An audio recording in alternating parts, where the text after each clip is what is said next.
Welcome to new TV Telugu. ఇప్పుడు Telangana top 10 చూద్దాం. కరీంనగర్లో శ్రీ వెంకటేశ్వర స్వామి బ్రహ్మోత్సవాలు వైభవంగా జరుగుతున్నాయి. బ్రహ్మోత్సవాల్లో భాగంగా ఈ నెల 5వ తేదీన మున్నూరు కాపు సంఘం ఆధ్వర్యంలో స్వామివారి కళ్యాణానికి సారి సమర్పించడం జరుగుతుందని సంఘ నాయకులు తెలిపారు. ఈ సందర్భంగా స్వామివారికి అర్పించే సారికి సంప్రదాయంగా చేసే పసుపు కొమ్ములు కొట్టి కార్యక్రమం నిర్వహించారు. ఆ పసుపు ద్వారా సారి బియ్యం కలిపే పండుగ నిర్వహించినట్లు తెలిపారు.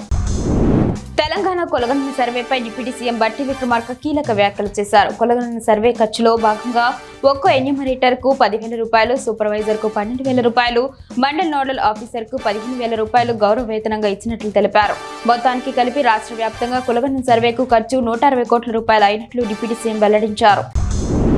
తెలంగాణ రాష్ట్రంలో కొలగనను విజయవంతంగా పూర్తి చేసి అసెంబ్లీలో ప్రవేశపెట్టిన సందర్భంగా ఖమ్మం జిల్లా కాంగ్రెస్ కార్యాలయంలో సీఎం రేవంత్ రెడ్డి మంత్రుల ఫ్లెక్సీకి పాలాభిషేకం చేశారు. ఈ సందర్భంగా డీసీసీ అధ్యక్షుడు పువ్వాళ్ల దుర్గాప్రసాద్ మాట్లాడారు. అధికారంలోకి వచ్చిన ఏడాది కాలంలోనే బీసీ కొలగనను చేసిన రాష్ట్ర నాయకత్వానికి కృతజ్ఞతలు తెలిపారు.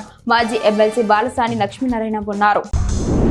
తెలంగాణలో సామాజిక, ఆర్థిక, విద్య, ఉపాధి, రాజకీయ, కుల గణన సర్వేకు అసెంబ్లీ ఆమోదించిన విషయం తెలిసిందే. ఈ నేపథ్యంలో మంత్రులు, ఎమ్మెల్సీలు, ఎమ్మెల్యేలు పెద్ద ఎత్తున సీఎం రేవంత్ ను కలిసి అభినందనలు తెలియజేశారు. పీసీసీ అధ్యక్షుడు మహేష్ కుమార్ గౌడ్, మంత్రులు పొన్నం పొంగులేటి, ప్రభుత్వ సలహాదారుడు కె కేశవరావు, వెనుకబడిన తరగతులకు చెందిన ఎమ్మెల్సీలు, ఎమ్మెల్యేలు అసెంబ్లీ ఛాంబర్లో సీఎంను కలిసి విష్ చేశారు. గత నెల 25న కరీంనగర్లోని అశోక్ నగర్లో జరిగిన దొంగతనం కేసును పోలీసులు ఛేదించారు. బంగారి నరేష్ కుమార్, ఎండీ ఆసిఫ్ పాషా అలియాస్ అయాన్ అనే ఇద్దరిని అరెస్టు చేసి రిమాండ్కు తరలించినట్లు సీఐ కోటేశ్వరరావు తెలిపారు. నిందితుల వద్ద నుంచి 1.25 లక్షల నగదు, బంగారు, వెండి ఆభరణాలను స్వాధీనం చేసుకున్నట్లు తెలిపారు.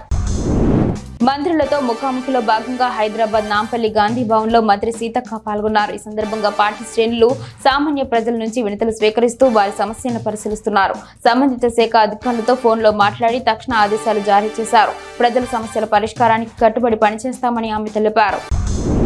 ఆదిలాబాద్ జిల్లా కేంద్రంలో మాదిగ సంక్షేమ సంఘం ఆధ్వర్యంలో సంబరాలు నిర్వహించారు. ఎస్సీ వర్గీకరణ బిల్లుకు అసెంబ్లీలో ఆమోదం తెలపడం పట్ల హర్షం వ్యక్తం చేస్తూ స్థానిక కలెక్టర్ చౌరస్తా వద్ద టపాసులు కాల్చారు. ఈ సందర్భంగా జై మాదిగ అంటూ నినాదాలతో హోరెత్తించారు. వర్గీకరణతో మాదిగ కులాలలో వెనుకబడిన వారికి న్యాయం జరుగుతుందని పేర్కొన్నారు. ఈ మేరకు సీఎం రేవంత్ రెడ్డికి కృతజ్ఞతలు తెలిపారు. ఈ నెల 27న జరిగే ఉపాధ్యాయ ఎమ్మెల్సీ ఎన్నికల్లో ధన రాజకీయాలను ఓడిద్దాం, ఉద్యమ నాయకత్వాన్ని ఎన్నుకుందామని టీఎస్యూటీఎఫ్ రాష్ట్ర ప్రధాన కార్యదర్శి వెంకట్ కోరారు. టీఎస్యూటీఎఫ్ బలపరిచిన టీపీటీఎఫ్ అభ్యర్థి అశోక్ కుమార్ కు మొదటి ప్రాధాన్యతగా ఓటేసి గెలిపించాలన్నారు. ఆదిలాబాద్ లో ఆయన మాట్లాడారు. టీఎస్యూటీఎఫ్ నాయకులు కిష్టయ్య, అశోక్, గౌస్ మొయినుద్దీన్, టీపీటీఎఫ్ జిల్లా అధ్యక్షుడు రామేశ్వర్ ఉన్నారు.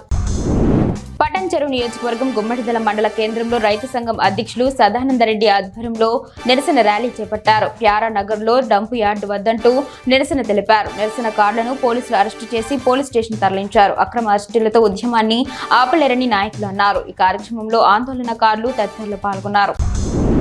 సంగారెడ్డిలో జనవరి 25 నుంచి 28వ తేదీ వరకు జరిగిన సిపిఎం రాష్ట్ర మహాసభలు విజయవంతమయ్యాయని పార్టీ రాష్ట్ర కార్యదర్శి వర్గ సభ్యులు చుక్కారాములు అన్నారు. సంగారెడ్డిలో ఆయన విలేకరుల సమావేశంలో మాట్లాడారు. మహాసభలకు అన్ని వర్గాల ప్రజలు, కార్మికులు సహకరించాలని చెప్పారు.